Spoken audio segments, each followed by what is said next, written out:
नमस्कार दोस्तों, welcome to PK classes. दोस्तों, auto cycle, numericals problem on auto cycle. Subject आपका IC engine, thermodynamic and basic mechanical engineering.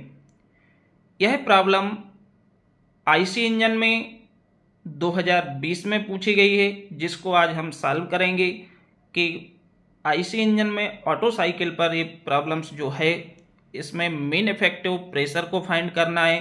तो mean effective pressure हम किस तरह से निकालेंगे, आज हम इसके लिए देखेंगे। तो दोस्तों, जो भी छात्र पीके क्लासेस में फर्स्ट टाइम है, जो अभी भी पीके क्लासेस से नहीं जुड़े हैं, वह चैनल को जरूर सब्सक्राइब करें, साथ ही दोस्तों वीडियो को लाइक करें। तो न्यूमेरिकल्स प्रॉब्लम है आपकी, न्यूमेरिकल्स प्रॉब्लम आपकी कह रही है इसमें, in air standard auto cycle the compression ratio is 10। जो साइकिल है वो हमारी ऑटो साइकिल है। ऑटो साइकिल आपको मालूम है पेट्रोल इंजन पे काम करती है। तो इसका जो कंप्रेशन रेशो है वो कितना दिया हुआ है, 10। The condition at the beginning of the compression process is 100 kilo pascal and 27 degree. Condition at the beginning of compression process is 100 kilopascal and 27 degree। Means ये हमें क्या दिया हुआ है, कंप्रेशन स्टार्ट होता है सक्शन के जस्ट बाद। तो कंप्रेशन हम यदि ऑटो साइकिल के पीवी डायग्राम में बात करें या ऑटो साइकिल में बात करें, तो पॉइंट 1 से कंप्रेशन स्टार्ट है होता है, जो चलता है कहां तक, पॉइंट 2 तक। ये हमारी एडियाबैटिक कंप्रेशन प्रोसेस होती है, जिस दौरान सिलेंडर के अंदर हमारा जो चार्ज है एयर फ्यूल का मिक्सचर वो कंप्रेस होता है।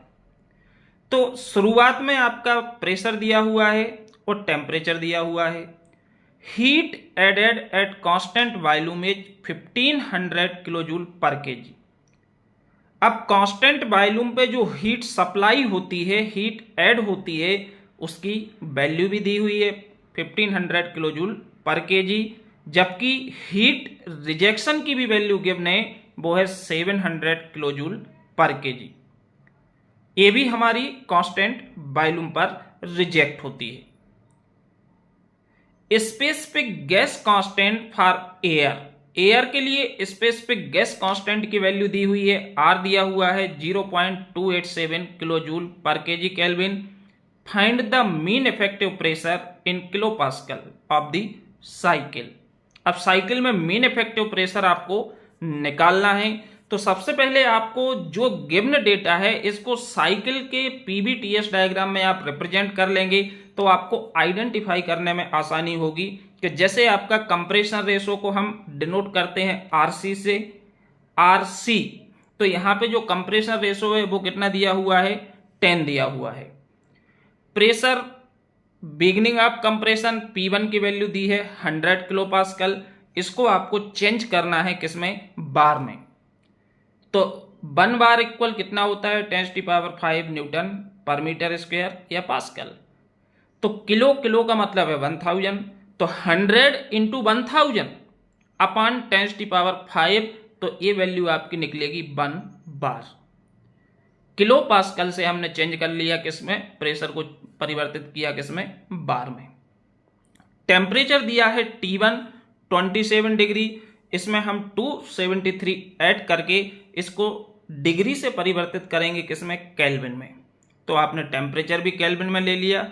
Heat supply QS equal 1500 and heat rejection QR equal आपको गिवन है 700 किलोजूल पर केजी। साथ ही इसमें जो R की वैल्यू है, R की वैल्यू आपको दी हुई है 0.87 किलोजूल पर केजी केल्विन। अब इसमें आपको ध्यान रखना है कि हम यदि वैल्यू याद है तो कोई दिक्कत नहीं है, यदि वैल्यू याद नहीं है तो आपको एयर के लिए जो गामा है, गामा की वैल्यू हमारी कितनी, 1.4 होती है एयर के लिए। ये आपको ध्यान रखना है। गामा जो है वो स्पेसिफिक हीट रेशो कहलाता है और इसकी वैल्यू एयर के लिए 1.4 होती है, जो कि एक फिक्स है, कांस्टेंट है। अब यहां पे आर दिया है, तो हम आर से कैलकुलेट भी कर सकते हैं। क्योंकि Cp minus Cv equal R होता है। मीन्स हम कहां पे बात कर रहे हैं, इस जगह पे बात कर रहे हैं। Cp minus Cv equal R होता है। तो यहां पे हम R की वैल्यू मालूम है, गामा की वैल्यू कांस्टेंट होती है, तो हम यहां से Cv को फाइंड कर सकते हैं। Cv इक्वल R अपान गामा माइनस 1। तो यहां से जो Cv की वैल्यू है वो 0.717 किलो जूल पर केजी केल्विन निकल के आएगी, जबकि इसकी वैल्यू कांस्टेंट है। आपको नहीं याद है तो आप डायरेक्ट 0.714 इसकी वैल्यू को ले सकते हो, क्योंकि this value is constant of specific heat, value of Cv। Constant volume पे जो स्पेसिफिक हीट होती है उसकी वैल्यू 0.714 एक फिक्स है। लेकिन यदि सामने वाले ने दे दिया है तो आप कैलकुलेट करके दिखा दो, कोई प्रॉब्लम नहीं है। तो सबसे पहले आपको गिवन डेटा पे ध्यान देना है कि क्या क्या दिया है और आपको क्या फाइंड करना है। इसके आगे हम देखेंगे तो आगे आपकी सबसे पहले पीवी डायग्राम की बात करें तो जैसे कि आप ये पीवी डायग्राम देख पा रहे होंगे, इस पीवी डायग्राम में आपको ध्यान रखना है कि इसमें 1 2 3 4 ये हमारी प्रोसेस हैं, जिसमें 2 कांस्टेंट वॉल्यूम प्रोसेस हैं और 2 एडियाबेटिक प्रोसेस हैं। तो ये ऑटो साइकिल है। ऑटो साइकिल में जो डेटा गिवन है उसको हमने पीवीटीएस डायग्राम में दिखा दिया। जैसे कि आप इसमें देख पा रहे हैं, हमने 100 किलो पास्कल प्रेशर दिखा दिया पॉइंट 1 पे, टेम्परेचर दिखा दिया T1 पॉइंट 1 पर। अब यहां पे सबसे पहले हमको मीन इफेक्टिव प्रेशर निकालने के लिए किस किस पैरामीटर्स की आवश्यकता होगी उसको फाइंड करना होगा। तो सबसे पहले हम प्रोसेस 1-2 लेंगे। तो प्रोसेस 1-2 जो पीवी डायग्राम में है ये है adiabatic compression process. Adiabatic compression process में आप जानते हैं एडियाबेटिक प्रोसेस के दौरान ना तो कोई हीट सप्लाई हो रही है ना ही कोई हीट रिजेक्ट हो रही है सिलेंडर से। जो हमारा सक्शन में चार्ज आया है वो एडियाबेटिकली सिलेंडर के अंदर कंप्रेस होता है, वो पिस्टन मूव करती है बॉटम टू टॉप। तो एडियाबेटिक प्रोसेस में होता है पीवी पी भी पावर गामा इक्वल कांस्टेंट, और कांस्टेंट होती है एंट्रोपी। तो एडियाबेटिक प्रोसेस में जब हम ऑटो साइकिल को ड्राइव करते हैं एफिशिएंसी को, तो आपको मालूम होना चाहिए कि एडियाबेटिक प्रोसेस की जब भी हम बात करते हैं तो इसमें होता है T2 अपान T1 इक्वल V1 अपान V2 पावर गामा माइनस 1। ये एडियाबेटिक प्रोसेस, ये आपको मालूम होगा, या जो बच्चे मेरी क्लासेस में हैं फर्स्ट ईयर में भी मैंने बच्चों को बताया है कि T2 अपान T1 इक्वल V1 अपान V2 पावर गामा माइनस 1 कैसे आता है। क्योंकि हम पॉइंट 1 और 2 पे जब एडियाबेटिक ला के लिए अप्लाई करते हैं, इसको सॉल्व करते हैं, तो फाइनली जो निकल के आता है वो है T2 अपान T1 इक्वल V1 अपान V2 power gamma minus 1। Clear. अब यहाँ पे V1 अपान V2 जो है ये V1 अपान V2 कहलाता है कंप्रेशन रेशो, क्योंकि कंप्रेसर रेशो की जो डेफिनेशन है टोटल वॉल्यूम अपान मिनिमम वॉल्यूम या मैक्सिमम वॉल्यूम अपान मिनिमम वॉल्यूम। तो कंप्रेसर रेशो यदि हम पीवी डायग्राम में बात करेंगे तो पॉइंट 1 पे यदि हम प्रेशर वॉल्यूम डायग्राम देखें तो मैक्सिमम वॉल्यूम है और पॉइंट 2 पे मिनिमम वॉल्यूम है। तो V1 अपान V2 किसके बराबर होता है, RC के, क्योंकि ये कंप्रेसर रेशो है। ठीक, तो ये यहां पे आपकी RC की जो वैल्यू है वो हमें गिवन है 10 और जो T1 की वैल्यू है वो है 300 केल्विन। तो यहां से सबसे पहले हम फाइंड करेंगे T2। तो T2 आप यहां कैलकुलेट कर लेंगे। T2 निकलने के बाद हीट सप्लाई आपको मालूम है, हीट सप्लाई हो रही प्रोसेस 2-3 से, तो ये कांस्टेंट वॉल्यूम पे हो रही 2-3 से। तो mCv T3 minus T2, m की वैल्यू हम 1 कंसीडर करके चल रहे हैं इसलिए यहाँ नहीं, direct Cv T3 minus T2 आपका पुटअप होगा, क्योंकि पर केजी के लिए कैलकुलेट करेंगे। तो यहाँ पे Cv की वैल्यू 0.714 जो कांस्टेंट होती है मैं उसको रेफर किया हूँ, और जो वैल्यू निकल के आ रही है R की वैल्यू को यूज करते हुए वो 0.717 आ रही। तो यहाँ ध्यान रखिए 0.714 मैं यूज कर रहा हूँ T3 माइनस T2।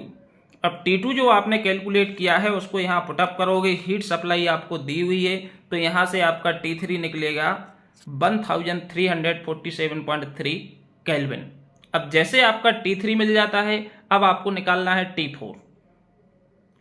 तो T4 के लिए प्रोसेस 3-4 को हम अब लेंगे। प्रोसेस 3-4 भी एडियाबेटिक एक्सपांसन प्रोसेस है, क्योंकि इस दौरान सिलेंडर के अंदर गैसेस एक्सपेंड होती हैं और एक एक्सपांसन प्रोसेस होती है। तो इसमें T3/T4 equal V4/V3 power gamma minus 1, ये एडियाबेटिक प्रोसेस में होता ही है। तो हम यहाँ ध्यान देंगे, यदि पीवी डायग्राम में तो हमें दिख रहा है V1 इक्वल V4 है और V3 इक्वल V2 है। तो यहाँ पे हम V4 की जगह पे V1 को पुटअप करेंगे, V3 की जगह पे यहाँ पे हम V2 को पुट करेंगे, तो ये बन जाएगा कंप्रेशन रेशो। तो T3/T4 इक्वल हो जाएगा RC पावर गामा माइनस 1। तो यहाँ से हम T4 को कैलकुलेट करेंगे, तो T4 equal T3/RC power gamma minus 1, ये आपका निकल के आएगा।